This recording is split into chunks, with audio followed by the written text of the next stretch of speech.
nights we will be doing the road trip. So June, first Sunday in June, we'll be at Wansley.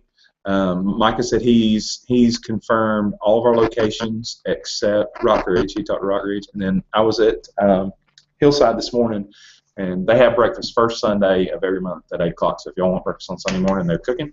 But then the other flip side of that is I invited them to their church to come fifth Sunday with us. So we'll do covered dish, and I said we'll open the gym up, may get some horseshoes out or cornhole or just something so we can fellowship. So keep that relationship going. And when Thursday night got to meet officially Pastor Daniel Pena, who's pastor of the Hispanic church down here on Tyus Carrollton. And he goes, I said, hey, I'm Justin Richards. He goes, you're the guy that called me. And I was like, yeah. And he was like, I'm sorry I didn't call you back. I said, oh, no worries. I said, yeah, I know that you're busy just like all of us are. I said, it was hard enough getting 4 pastors to work together, trying to catch up with you guys. I get it. And so anyway, I'm trying to get him to be involved in our revival. And then what I'm praying for, you guys can just, if you think about revival or think about community or whatever, what I would like to do is instead of, Ron Huggins was like, we need to have a community or countywide. I'm like, you're foolish if you think you can pull that off. But what I'm thinking we'll do what the state of Georgia did 2 or 3 years ago. Is they did what they called a wave revival. And they started in the south part of Georgia. So they said, South Georgia, all your churches do revivals. And then the next week, Middle Georgia, and then the next week, North Georgia. Well, I say we do the same thing. We'll start on the south end of Carroll. We'll be the first week. And then, like, center of Carroll County, like Carrollton, get 5 churches to come together there. And then north part, if we get 5 churches, we get 15 churches. That'll be pretty substantial. And they were like, well, in the prayer room this morning I mentioned, they're like, well, why can't we just, like, one night at a stadium? And I said, because you want to get 47 people to agree on a preacher? No. There's some guys. This is like Billy Graham. He didn't preach anymore. So he's hanging out in North Carolina, so he don't get out and preach. There's just not many people out there. And if it's somebody I like, 6 other pastors don't like them. And then we got to agree on what style of music. And the bigger you get, the more careful you have to be too. Who gets up there. Absolutely. Absolutely. So anyway, I think that way we can get 5 churches that can agree and work together, which I can't believe we're even having this conversation. It's pretty disgusting that we're like, we have to be so careful and we have to. But y'all know why, right? Because church is full of people and people are flawed. So anyway, but got to hang out at, anybody go to Mayfest yesterday? Got to work the foster care booth, which was great because when we left at 11:30, they had already had about 15 people sign up for information about foster. Yeah. So if we get 10%, if we get 2 families out of Mayfest, it is a huge deal. And then that's another thing you guys can pray with me about. I'm trying to put together, and this may take some Tyus help to get this thing pulled off, but doing a foster care summit, because I know the meth summit has been very successful. A lot of people come and supported that. The homeless summit that we did, we had over 200 people come to that. Just be praying. I told Letitia yesterday, I said, think about the most high-profile or most famous either adopted or foster person that came through foster care that you can think of. And she's like, why? I said, they're going to be our keynote speaker. I said, if we can get them, then people will come. And she said, well, what about Sonny Perdue? And I was like, that's a name recognition. He passed the law for the state of Georgia. She said, well, maybe we could get his wife. And I was like, Sydney said, go big or go home. And I'm like, yes, ma'am. I said, give me the top 30. We'll start at number 1. And if he can or she can't do it, we'll mark them off the list. I said, if it was up to me, I think the most high-profile name you can think of, Michael Jordan, was adopted. See if he'll come. And if he said, all he can do is say no, right? Call a publicist. No, we can't do that. Okay, fine. You mark off the list, go down the list. So I think that you get a name, then that draws people. Then you have the opportunity to share the statistics, share the realities, and do that kind of stuff. So a lot of stuff going on, and I just know I'm just putting more irons in the fire, but it's got to be done. We got to have foster parents. That's all. That's always do that. We got to have foster parents. These kids don't need to be in group homes. They don't need to be in the situations they're in. And this is the part that bothers me, is I don't understand why Christians don't get more involved. It's like, how do you want to influence our culture with Christianity? Why not bring somebody into your home for short term, a couple of weeks, or forever? We're sitting next to the booth. Our booth was right in front of Simply Cupcakes. I don't know who worked that, but that was pretty awesome. But they sat up right next to us, and so I got to talking to the guy, and when Jill got there, I was holding Elaine. He said, "Can I hold her?" I said, "Yeah, man, absolutely." And he said, "All my kids are grown. My grandkids, they don't live anywhere around here." And so we're sitting there talking and whatever, and he said, "Yeah, we donate cupcakes and birthday cakes to Alice's house. And so every time there's a birthday, they take cakes." I said, "That's awesome." And he said, "Yeah, there's this kid that's 15 years old, and he's always on my mind." And I said, "Well, even if you can't do foster care, you can be a weekend resource family. And so on the weekends, he can get out of Alice's house and come hang out with you." I'm like, "Really?" "Yeah, man, absolutely." Yeah. And he's like, "Wow." I said, "Hey," so I told Letitia, I said, "Talk to him." I said, "He's right." And then I told him, we did the Get Healthy West Georgia thing. I said, "Y'all pray that I win, because if I win, I'm going to get up on stage and say, 'You want to know how I lost all this weight? I became a foster parent,' and just walk off." And so I won, and I got up there. "Anybody want to say anything?" And I said, "Yeah, I do."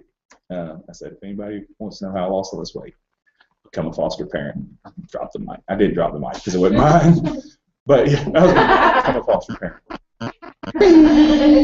So anyway, but a lady came up to me afterwards and said, "I'm about to be an empty nester. I have a kid that's about to graduate. We're adopted parents, and our kids are gone." I said, "Well, you can still be weekend respite." I said, "There's so many ways." And she's like, "You know what? I think so." So it was just really cool day yesterday. And the pinnacle of it is there's a new restaurant coming to Carrollton, and they serve crawfish. I had crawfish for lunch yesterday. It was so awesome. So anyway, I know. And there's 700 pounds of pork, beef, chicken.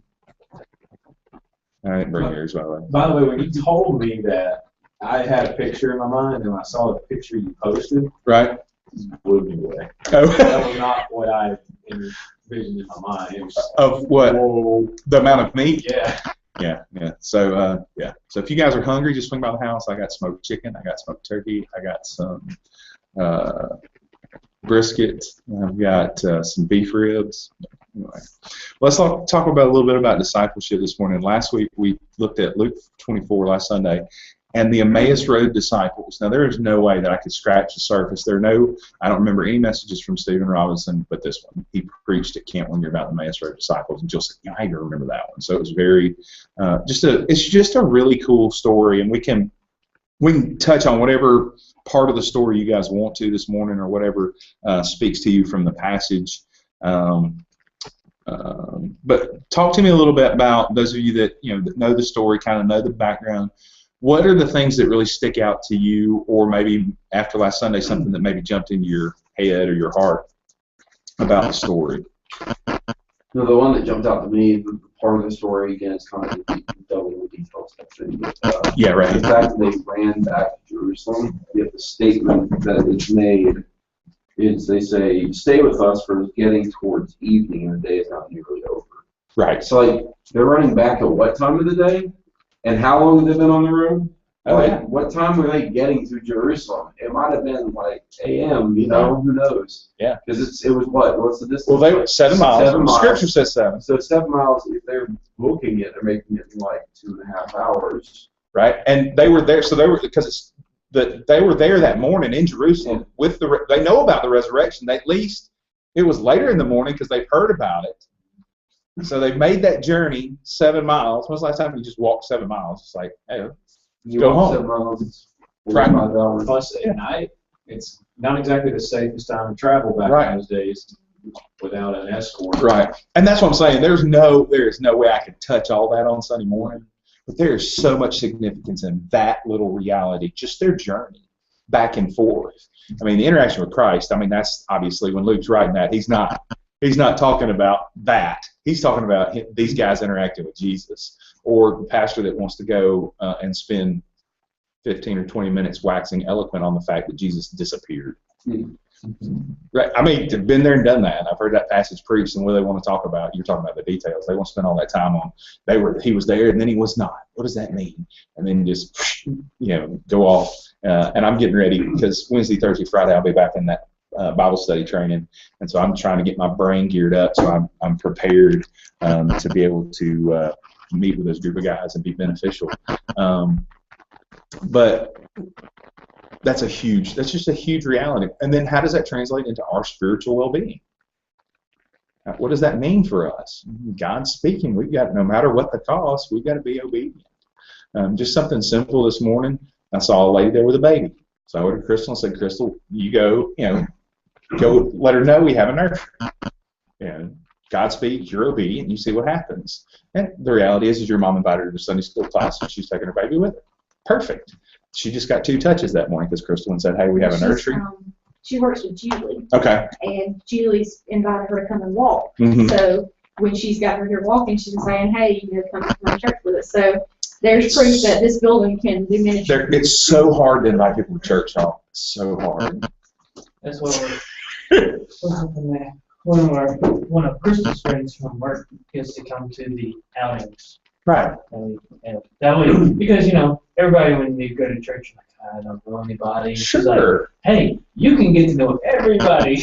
Right. Yeah, absolutely. And we need to do that more. And that was kind of the thing. Yeah, the break in the summer, because just reality, everybody's schedules are, they're vacating or they're doing this. But it's an opportunity for people that won't come and sit in there on Sunday morning because they don't know what to expect. I totally get that. I understand that. Especially if you're not raised in church and then somebody says, go to church.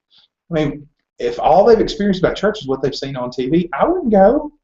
There's a bunch of wackadoodles at church. So yeah, I absolutely affirm that. So these guys, they're excited about it, and so they do something with it. Whatever's important, Jesus said, out of the fullness of the heart, the mouth speaketh, want King James on you. But whatever is important, that's what you talk about, that's what you support, that's what you do. And so when Jesus becomes the priority, then everything flows out of that. And that's just where we are doing what we do with foster care, and I hope that that's why you do what you do with what you do, whatever it is you're doing. That's the thing that God's got on our heart right now, so I'm going to be passionate about it. I'm going to talk about it. I ran into the head of DFACS, she was at the booth yesterday. I said, look, I want to apologize again for acting a little foolish in court. And she said, well, I didn't really see it, but, I just heard about it. And I said, I just want you to know that I'm passionate about this. She said, and if you weren't passionate about it, we don't need you. So he's like, okay, sweet. So, she doesn't think I'm a nut job that's trying to take care of babies. She knows that that this is serious to me, that God's called us to it. And if God's called you to it, not only will He guide you through the process, but He'll provide. It's been cool being without a car payment, and it's going to be frustrating as I'll get out to have a car payment. But the Lord provided us a great means of transportation, great help as far as getting a rate. I called another dealer and got to talking about the deal that we got, and he said, he's really hooking you up. So God's been in it. The only thing where I would have went like, whoa, any more than I did is if, I walked up and pick up the van and they're like, it's paid for. That would have been the only way I would have went. But still, I got 2.49% interest for 75 months on a used car. You can't get that on a new car. So, God's just been blessing us through this whole process. So when He calls you to do it, be obedient. So these guys, when they realize we've been in the presence of Christ, we know those guys back in Jerusalem, some of them don't get it, some of them don't understand. We've seen Him. We need to go encourage them. We need to go help them be successful. And that's the important thing about being part of a family. That's what I was telling the pastor this morning. We got to sit and talk a little bit. I said, I'm going to tell you what's bolstered our Sunday school is our fellowship. I said, it's not necessarily that our class always gets together, but bits and pieces of us do stuff from time to time. And I said, those things benefit the relationship. So then when it's time to go to Sunday school, it's more than just sitting around and the teacher telling us what the passage says. This makes application. Okay, other stuff, other things that stick out from the Emmaus Road disciples or discipleship. For me, it's two thoughts, but kind of the same thing. First of all, it doesn't really say how long you walked with them. I mean, it could have been from the moment they got out the gate at Jerusalem, but like you just said, taking your pace, walking 7 miles, right? Taking whatever you got with you. They talked a while because it says that He went starting with Moses, right, and all the way through all the prophets and all the scriptures concerning Himself, right. So they obviously talked for quite a while, right. But the thing that gets me is Is it verse 32? Yep. That's it. That's where I was Yeah, going. verse 32, and it's like the fact that were our hearts not burning, not while he was talking to us, but when he was sharing, explaining the scripture, and our spirit just like wigging out inside of us. Right.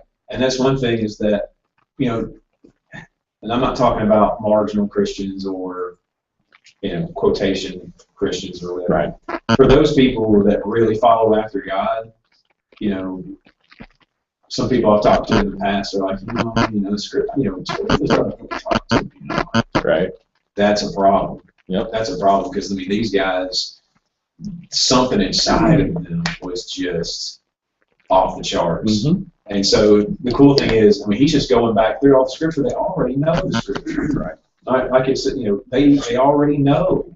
Well, some ladies went and said he was gone, and then they said they saw an angel, but the other guys went. It was like they said, but no one saw anybody, and that kind of thing. Right. Like, so, but when he goes back to not what happened, but when he goes back to the scripture, the truth concerning the Messiah, and how it had to happen, their hearts were on fire, and that's something that I don't know. That part always catches my eye. Right. And it's just the fact that we talked about last week how they obviously believe, but they're obviously heartbroken. They're distraught. They don't really know what to make of this yet. But when they went back to the truth, their spirits were jumping out of their chest. Let me ask you this: how many of you guys have experienced? And you can say this in many different ways, but you've experienced shipwreck in your faith, frustration in your faith, coldness, deadness, anything like that, where there have been times where you've looked at your faith and went, either it's not real, it's not legit, I'm not buying in, or maybe you're in you got the Elijah syndrome. Well, I'm the only one that gets it. Nobody else cares, so why should I care? I mean, have y'all experienced that in your faith? Yes. Well, and that's what I'm saying. I think that's where these guys are. Because they want to believe. I'm like, y'all, they want to believe. But then when it's 3 days later and the ladies come back and they're like, he's alive or he's gone. I mean, he's gone. They're thinking he's been stolen. At the beginning, somebody's taken his body. And then Peter and John go back and come back and go, well, tomb's open, he ain't there. They're not totally bought in. Even the disciples are not totally bought in. And I'm telling you, they walked with him. How often do you think they heard him expound the scriptures? They heard the word all the time. It was several Easters ago that I thought about those 3 days, what that must have been like for the disciples. Like, what kind of thoughts were going through their mind at that point? But you can tell from the scriptures, it was like they thought, okay, that's it. It's done. That was pretty cool, but that's over. I'm going to go back to fishing. I'm going to go back to what I was doing before because this is over. Right. He's gone. Right. And that's why I said I didn't want to overstate it Sunday and paint these guys in a bad light. But the reality from what the scripture shows us, they're not waiting. Now, their mama might have been sick, and they may have had to get back to Emmaus, or there may have been reasons why they had to go back. I mean, we aren't given that, so I don't want to assume too much. But the reality is they left Jerusalem, and Jesus told them to wait. You wait. And all that stuff that he told them in John, all that discipleship, all the things that I told you would happen will happen. And I think that's one of the things for me as a pastor, you open up the scripture and you pour this stuff out. I mean, this morning, when you start talking about baby dedication, y'all know it's not baby dedication, right? It's parent dedication. That's what it is. It's funny because we call it baby dedication, and they get a Bible, and I'm going to pray over them. But this is about you as a parent. That's what this is about. I mean, are you going to say that? Huh? Are you going to say that? You should. Yeah. I don't know that I'll have to verbalize it Yeah, because I think it'll take care of itself. If you've listened for the last few years, if I have to verbalize it, but here. I remember this when I first got in Tyus. I told the story, y'all know it. When I first got in Tyus, I had a parent come to me and say, "Hey, my kids are crazy. What do I need to do?" And I said, "Well, you need to spend time with them in the Word. You need to pray with them. All the things that the Scripture teaches us." Well, you just don't understand. You don't have kids. When they come to you in the first place. Yeah. Just so they can say they talked to the pastor. It's like premarital or not premarital counseling, but postmarital counseling. I did everything I could do, and 99 times out of 100, I haven't counseled that many people. So 9 out of 10 times, they've already quit when they come to me. But yeah, I've done all I can do. So then we had Sydney, and the family was still around, and asked me another question. Well, you don't understand. They're not old enough. They're not old enough. You only have one. Was the thing then. Then we had Carson. You don't understand because you don't have a boy. Now you have a boy. You don't understand because you don't have teenagers. But the truths about parenting, about Christianity, about life are universal. Who was it that was talking about this morning? Oh, Stephen Peoples. I got to listen to him this morning. You ought to listen to Stephen. Just get ready because that brother, he's covering 100 minutes in 30 because he goes so fast. But as he was talking this morning, he was talking about where the scripture says that we are to prove our faith. He said, you can it says examine yourself and then prove your faith. And he used the example of an axe.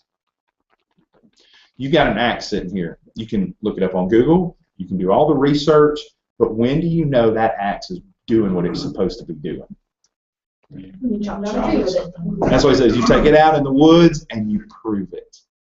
How many people know a lot about faith, but they never prove it? And that's what I'm saying.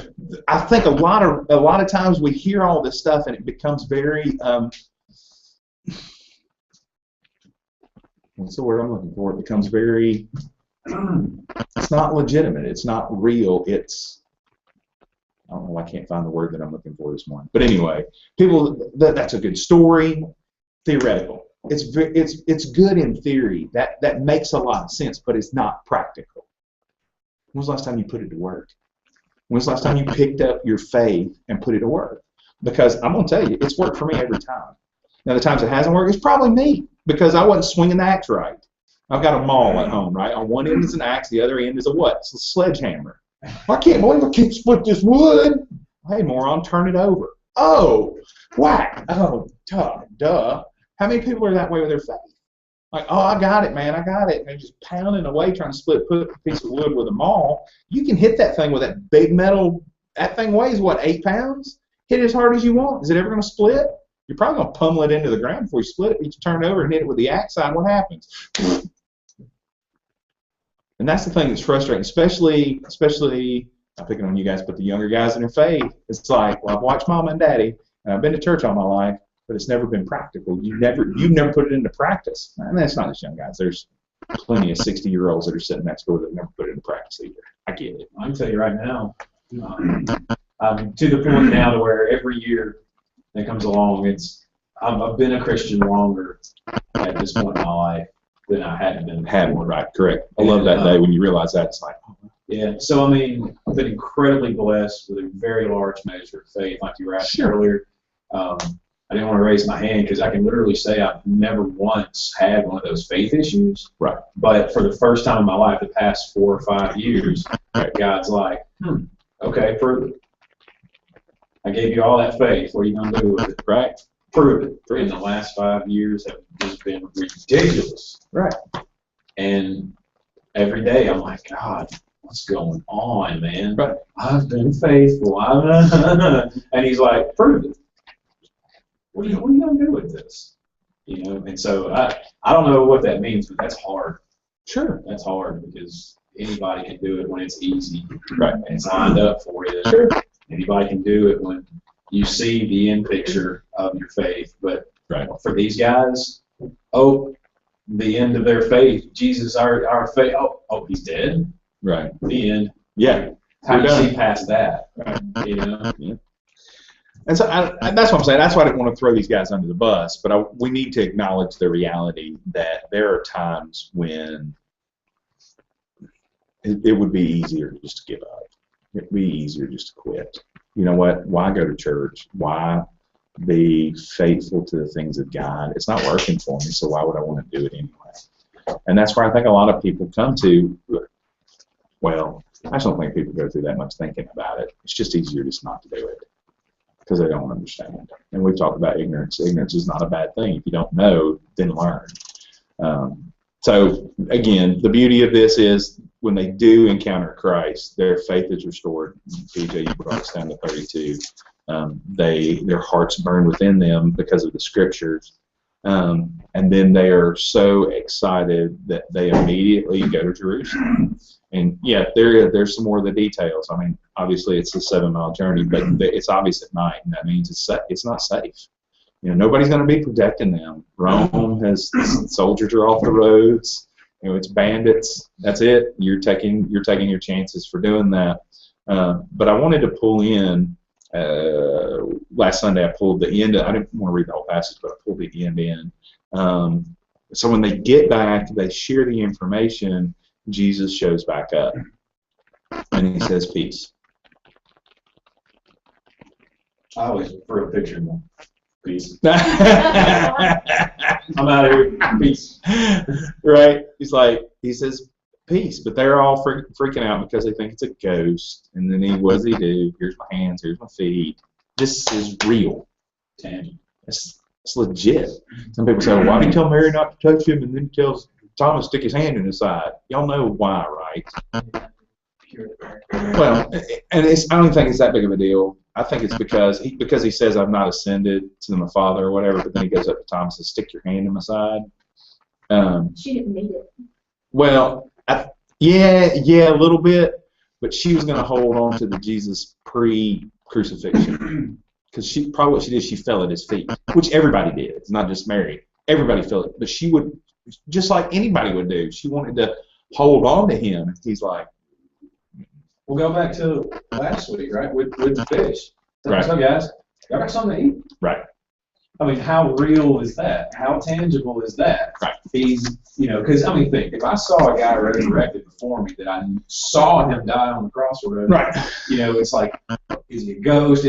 What is he? Right. He's like, hey, you got something to eat? And he sits there and eats. Right. He's talking to me. I mean, like I said, breaking bread, fellowshipping. I mean, it's as real as it is. right. Look at my hands. Look at my feet. This is, and that I don't understand. And the answer to the question is there's no way you can do that. I cannot convince you. God has to. And until you pick up the axe and swing it, you'll never know. And that's why I was like, you just watch God. If you'll learn to be perceptive, God's in everything. He's speaking in everything. And I think we're just not aware of it. Or maybe I just over spiritualize everything. I don't know. But the fact I don't ever listen to Stephen Peoples, but this morning I got to, and he brings that illustration, and I'm like, that's it. That's beautiful, because that's where a lot of Christians are. They're looking at the theoretical part of Christianity. They're looking at an axe, and they've studied it, and they know the facts and the figures, but it's still sitting there. It's like that thing's going to do you no good sitting there until you pick it up. How you said earlier about the graduates getting a new sword. Yeah. I mean, think if that's what this book is compared to. There's a reason why. I mean, there's only one person in this room I know that has any experience with a sword whatsoever. Right. You know what I mean? Like, you don't just pick that thing up and just start doing like in movies. Right. Like it takes a lot of practice and a lot of time to learn how to wield that thing. Right. Absolutely, and that's why you don't get a gift and award Bible from me. You're gonna get a beast. That right there will sustain you the rest of your days if you know how to handle it. That's why Paul says, look, study to show yourself approved. Do your best to rightly divide the word of truth. And we don't. And that's the danger.